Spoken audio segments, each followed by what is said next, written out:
Saint Teresa of Ávila never expected that one of the most serious warnings of her life would concern something as familiar as confession. While praying in deep recollection, she felt Christ draw near with an unusual gravity. What he revealed was not meant for her alone, but for every soul that approaches the confessional with routine instead of truth. Teresa sensed immediately that Christ's tone was different, firm, penetrating, almost severe. He showed her how many people confess without sincerity, hiding details, softening sins, or seeking emotional comfort rather than true conversion. That habit, he told her, turns the confessional from a place of grace into a quiet danger for the soul. Christ made her understand that a confession can lift a person toward holiness or subtly guide them toward ruin. The danger lies not in avoiding the sacrament, but in approaching it without honesty, without examination, or guided by confessors who lack clarity. Teresa trembled as she realized how easily people deceive themselves. Teresa had always believed that simply confessing regularly was enough, but Christ revealed that the heart's disposition mattered far more. A confession made out of routine, shame, or fear of judgment does not free the soul. Only full truth spoken with humility has the power to break the chains that bind the heart. Christ warned Teresa that many souls leave the confessional unchanged because they confess only what feels comfortable. They hide motives, minimize faults, or offer excuses. This partial surrender weakens the sacrament's grace. A soul that refuses to face its own darkness cannot fully receive the healing God longs to give. Another part of the warning struck Teresa deeply. Choosing the wrong confessor can be spiritually dangerous. Some priests, out of kindness or lack of discernment, soften the reality of sin. Christ told her that such guidance, though well-intentioned, can paralyze a soul, keeping it lukewarm and blind to its true condition. Teresa understood then that a confessor is not meant to soothe, but to guide. A priest who avoids difficult truths harms the penitent even more than harsh temptations do. False comfort produces weak consciences. Christ urged her to seek confessors who were firm, clear, and rooted in strong doctrine and spiritual depth. Christ also revealed that the devil fights fiercely at the moment of confession. He stirs shame to silence the tongue, distraction to blur memories, and false peace to dull repentance. Teresa saw that nowhere does the enemy work harder than at the door of mercy, because a sincere confession destroys his influence. This warning filled Teresa with both fear and resolve. She realized her spiritual growth depended on confessing with complete honesty and choosing confessors who would challenge her. She had to abandon the comfort of softened correction and embrace the painful clarity that leads to true purification and deeper union with God. From that moment, Teresa changed the way she approached every confession. She examined her soul with greater sincerity, refused to hide behind excuses, and sought priests who valued truth over gentleness. Christ's warning became a turning point, teaching her that the path to holiness begins with courageous self-knowledge. Teresa soon realized that Christ's warning was not simply about the quality of her confessions, but about the entire health of her soul. Every hidden motive, every softened sin, every act of self-defense during confession became an obstacle to grace. She learned that the soul grows only when it dares to expose its wounds completely. She understood that confession demands vulnerability. To confess well is to stand before God without disguises, letting the truth cut deep enough to heal. Teresa saw that many people fear this kind of exposure, preferring partial honesty that leaves their spiritual sickness untouched. But Christ wanted freedom, not comfort. Christ showed her that the soul must be its own accuser. Excuses, justifications, and comparisons poison the sacrament. Teresa wrote that true repentance begins when we stop explaining ourselves and simply admit our failures. In that humility, grace acts powerfully, because God can only transform what we willingly reveal. Teresa felt Christ insist that confession is not meant to be rushed. Many enter and leave quickly, offering lists instead of sorrow. But the sacrament requires reflection, looking at the thoughts, desires, and choices that shape the sin. Without this interior work, confession becomes a habit rather than a true encounter with mercy.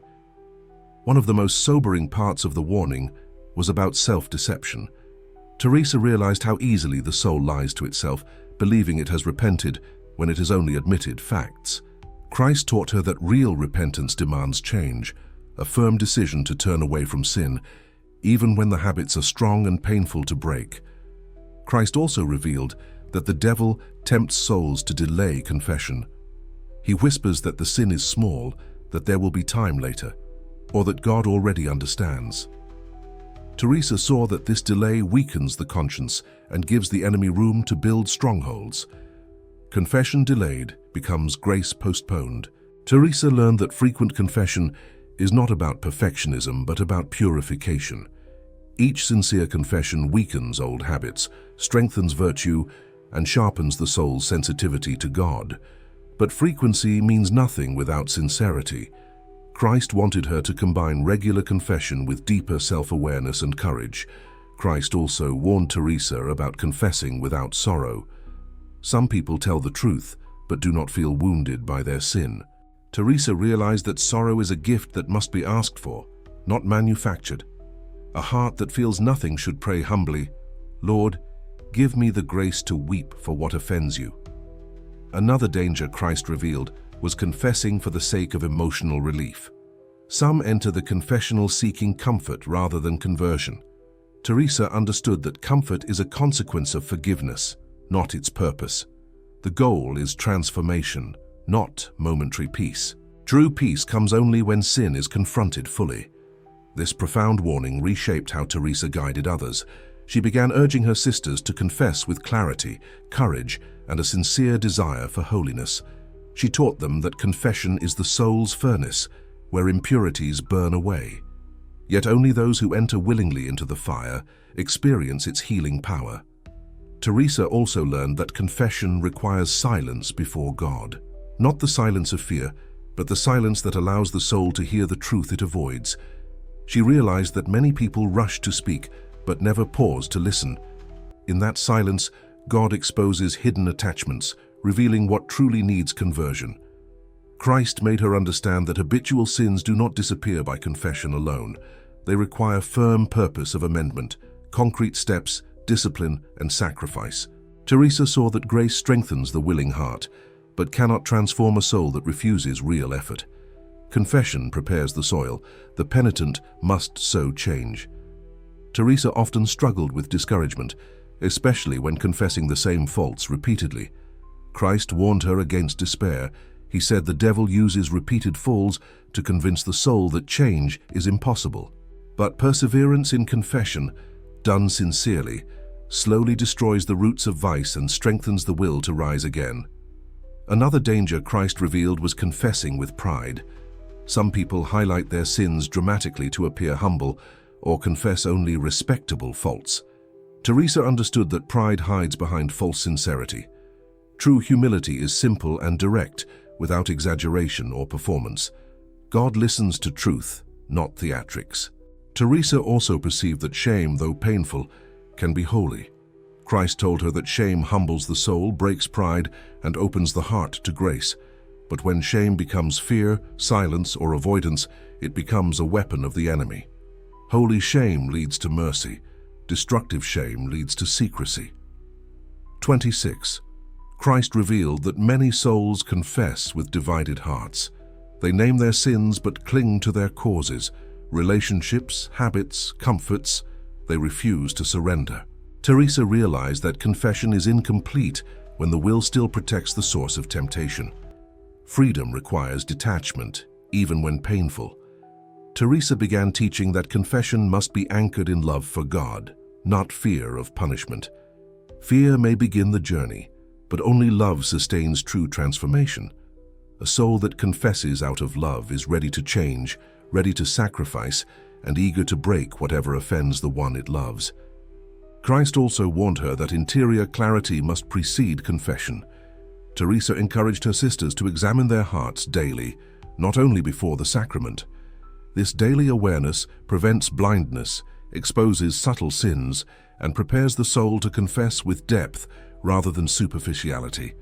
She learned that the confessor's role is crucial, not a judge condemning nor a friend flattering, but a physician diagnosing the soul.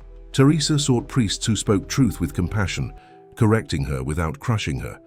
Such confessors became instruments of God, guiding her toward greater freedom. Teresa realized that confession is where spiritual battles intensify. Every step toward truth is met with resistance, confusion, embarrassment, reluctance, excuses. Yet Christ showed her that these inner storms are signs that the enemy fears the grace about to come. Victory is near when the struggle grows stronger. Christ also taught Teresa that confession is not meant to produce immediate perfection. Grace often works slowly, reshaping desires over time.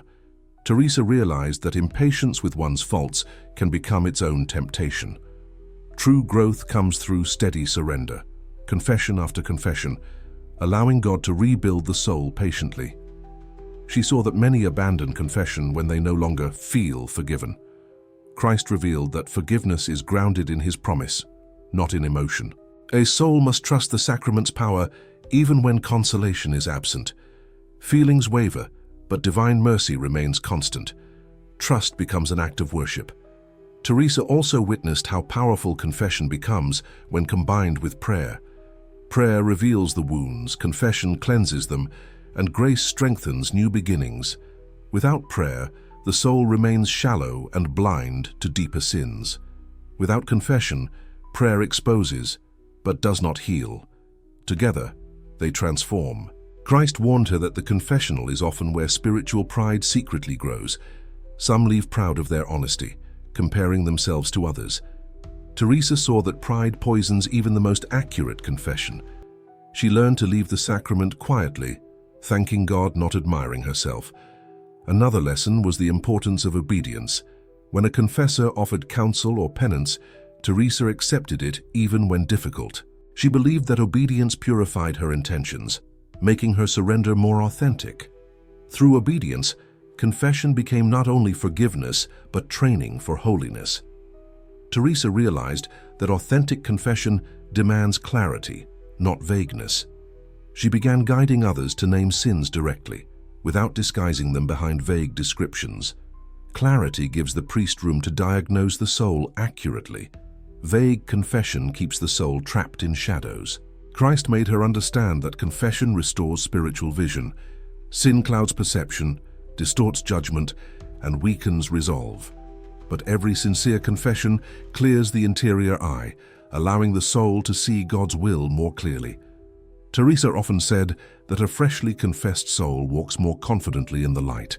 In time, Teresa recognized that confession was the furnace where God purified her deepest attachments. Every admission of weakness exposed another layer of ego. Christ used the sacrament to reshape her heart, making it freer, simpler, and more capable of love. Holiness grew from 1,000 small surrenders. Near the end of her life, Teresa looked back and realized that Christ's warning about confession had been one of His greatest gifts to her. It protected her from self-deception, guided her through darkness, strengthened her conscience, and prepared her soul for union with God. The warning had become a path to freedom. Finally, Teresa urged all souls to approach confession as she had learned, with honesty, humility, and courage. Christ's warning was not meant to frighten, but to awaken. The confessional is a place of victory when entered with truth. There, the soul discovers mercy stronger than sin and grace greater than fear.